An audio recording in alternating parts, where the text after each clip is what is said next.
Let's talk a little bit about another big time talent that we haven't spent a lot of time talking about recently because, well, frankly, we haven't seen a lot from him. Jeff Hardy appeared as a big surprise to close the TNA pay per view this past weekend. So his AEW contract is now expired. It's come out that he and his brother Matt are working on a per appearance deal with TNA. And just last night, Matt Hardy uploaded a great video with lots of clips from their career. And he wrote, "It's been a hell of a run, and we're not done yet." How would you like to see the Hardys wind down their in ring career? And I mean, if you were going to fantasy book that, what would make sense for you as a Hardy fan? I would love to see a long program with the Hardys and the Young Bucks. They have both have a lot in common, and I have great respect for both teams.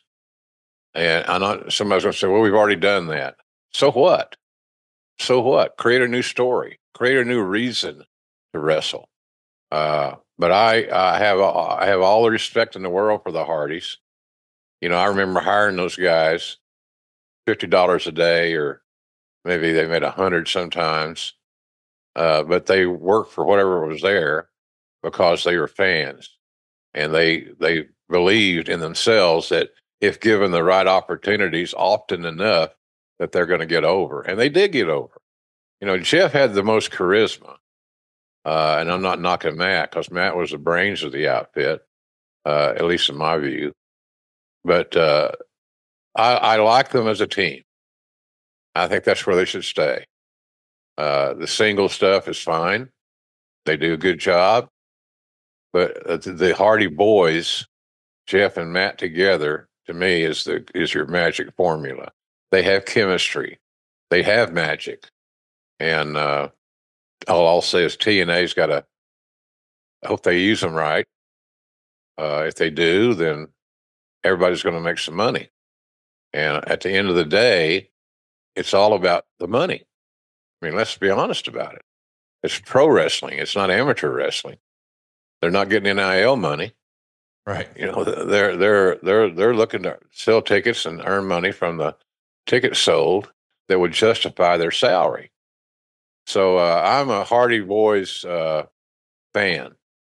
You know, when these two kids came to me back in the day, they were teenagers, and they had a sewing machine, and they made their own gear, and all this fantasy stuff that sounds too much to believe wasn't too much to believe, Connie. It was they pulled it off, and then it's because they stuck with it.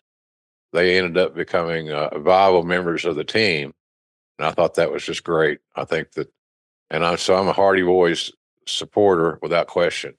Good guys, you know, they both shot themselves in the feet a time or two, but we all have, and but they have their act together now. So I believe in what they're doing is staying together. I think Matt supports Jeff a great deal in a positive way, and Jeff's kind of that wild child. But he's also, you know, I get asked all the time on social media about the match I called with Jeff and Undertaker. You know, they had a classic match, and nobody would ever foresaw Undertaker and Jeff having a classic, and they did. You know, climb the ladder, kid, make yourself famous.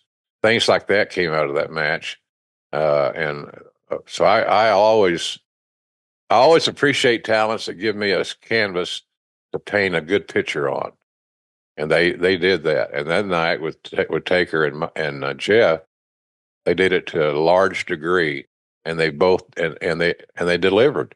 You know, as a new dance partner for Taker, and he had a blast.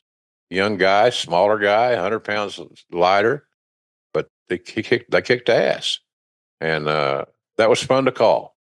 It was fun to call. It was invigorating because Jeff Hardy had kind of surpassed Matt as the star of the Hardy family, and that's not knocking Matt whatsoever.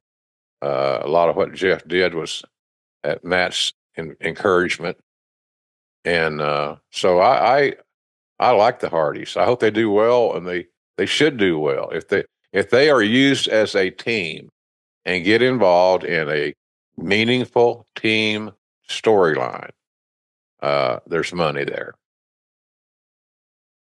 I'm curious from your perspective, why don't you think Jeff Hardy worked out in a bigger way for AEW? Like, he had so much success in WWE. He had so much success in TNA. And I know that Matt was all over AEW programming, but it doesn't feel like we saw nearly enough Jeff. Was that off the field stuff, or was it just too crowded? I mean, I know AEW has a super loaded talent roster, but it just feels like that guy was a merch machine everywhere he went. And we just didn't really see a lot of that in AEW. It might have come down, Conrad, excuse me, to reliability. Okay. You know, he had so many, I don't want to say false starts, but he had several chances to get his ball rolling and get back in the game. It might be that, because some of his experiences that preceded him were not real complimentary. You know, I remember talking to him, and I wanted to send him to rehab, and I told him that. I found it better when you're dealing with talent just to tell them the truth. Tell them the truth and let the cards fall where they may. And I believe that's how you do business with anybody. Tell them the truth and be upfront and let the chips fall where they fall. So I think maybe it was that, at least part of it. But there's no obvious reason that Jeff should not have been used more prominently. So I don't know the bottom line, but I think history and precedent had something to do with it. Hey, it's Conrad Thompson here to tell you a little more about what adfreeshows.com is all about. Get early, ad-free access to more than a dozen of your favorite wrestling podcasts every single week, starting at just $9. That's less than 20 cents an episode each month. And yes, you can listen to them all directly through Apple Podcasts or your regular podcast apps. How easy is that? Ad-free shows also has thousands of hours worth of bonus content and docuseries like Title Chase, Eric Fires Back, Conversations with Conrad, and The Insiders. Plus new series like The Book with David Crockett, Monday Mailbags with Mike Chioda and Nick Patrick, and a whole lot more. And you want to talk about early? You can't get any earlier than listening to the shows live.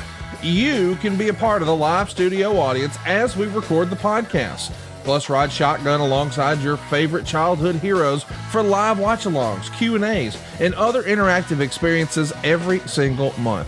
Come on now, see for yourself what thousands of other wrestling fans from around the world have discovered, that adfreeshows.com is the best value in wrestling. Check it out today, and hey, when you do, the first week is completely free. adfreeshows.com.